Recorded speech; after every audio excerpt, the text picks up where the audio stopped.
People often ask me what is the best strategy, best model for negotiating, and unfortunately there is no one-size-fits-all strategy, and the best approach always depends on the situation at hand and the person or people you are negotiating with. If, for example, you are negotiating with someone who is highly analytical and places a high value on facts and figures, your negotiating strategy will need to be different than when negotiating with someone whose key objective is to build relationships.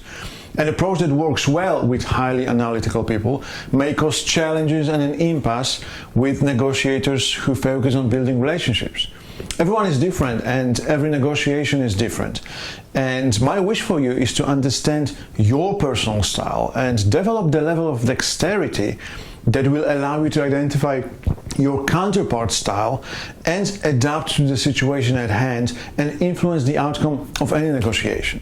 With this in mind, one of the tools that I want to introduce to you to help you understand what makes people tick is a thinking and decision-making model called NBI, the Needling Brain Instrument. The NBI tool helps us identify how people think, how they process information, how they make decisions, and how they are likely to approach a negotiation. This is invaluable in negotiation. It's like having a backdoor access to your counterpart's mind, their thoughts. The tool is based on research carried out in the late 1950s by Dr. Roger Sperry and in the 1960s by Paul MacLean. In the 1950s, Dr. Roger Sperry pioneered and explored in detail the left-right brain concept. He actually pioneered research on split brain surgery. And the left-right brain concept tells us a few interesting facts about the human brain. The left brain is verbal, linear, detailed, structured, concrete, fact-based, rational, mathematical. It's dominant for language and speech and for analytical and logical thought. The right brain, on the other side, is non-verbal, visual, unstructured, holistic, spatial, emotional. It excels at visualizing and at holistic and unstructured tasks.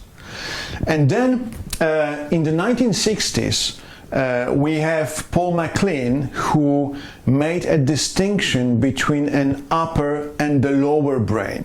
So the upper brain is called the cortical brain, and it's a rational brain that deals with intellectual tasks.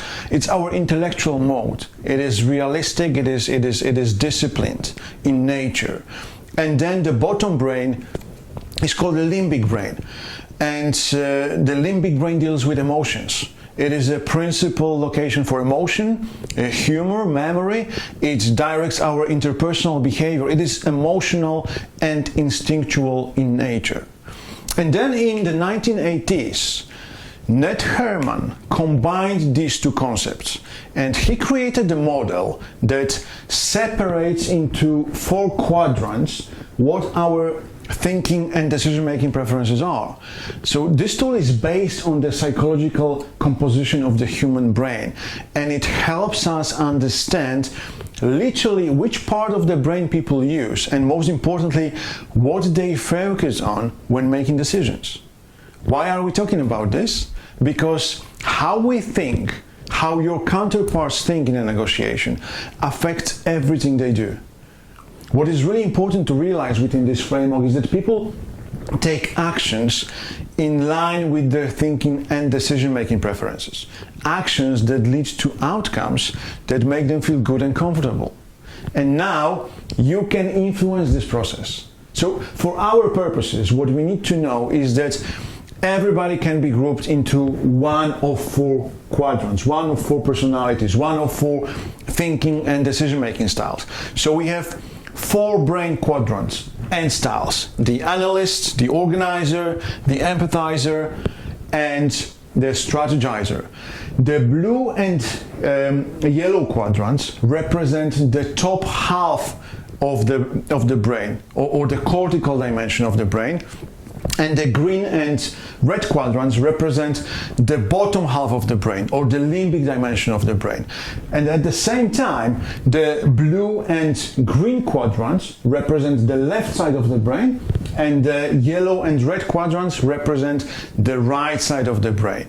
So just to give an example, a left dominant person will feel more at ease in technical job, one that requires organization, logical reasoning, a detailed approach, and the right brainer enjoys new ideas and interpersonal involvement. The blue quadrant indicates a preference for rational thinking based on facts. The green quadrant indicates a preference for more intense thinking focused on processes, detail, and structure. The red quadrant indicates a preference for more intense thinking focused on our feelings about things and people. And the yellow quadrant indicates a preference for considered thinking about the future, thinking outside of the status quo. So let's take a look at each style and the characteristics that will help you identify your counterpart style and the specific strategies that we can use to drive anticipated results.